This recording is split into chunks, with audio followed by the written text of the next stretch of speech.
Okey. 1 kilo tepung gandum. Kemudian Mak Salma cakap letak minyak panas.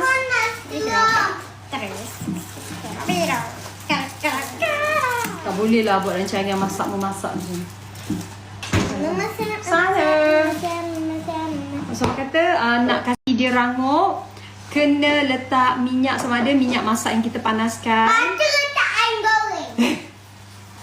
minyak masak yang kita panaskan tu ambil dia rangup, kena letak minyak sama ada minyak masak yang kita panaskan. minyak masak yang kita panaskan tu ambil. Kelakar lah Afan ni. Afan suka menyakat mak dia. Mak dia baru nak kongsi resepi kari puff. Sekali Afan cakap suruh letak ayam goreng pula ya. Sikit satu sendok masuk dalam tepung, kita gaul-gaul, lepas tu bancuh dengan air putih, letak garam. Okey? Itu je cara dia. Sabar je lah. Okey? Okey, jom saya nak sediakan air garam.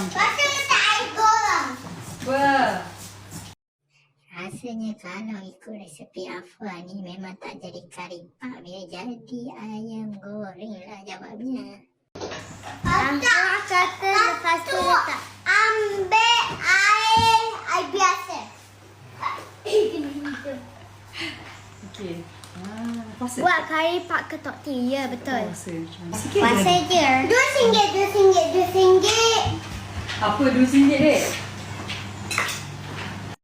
Kari puff belum siap lagi ya. Tapi Afan dah jual kari puff tu RM2. Memang ada otak bisnes Afan ni.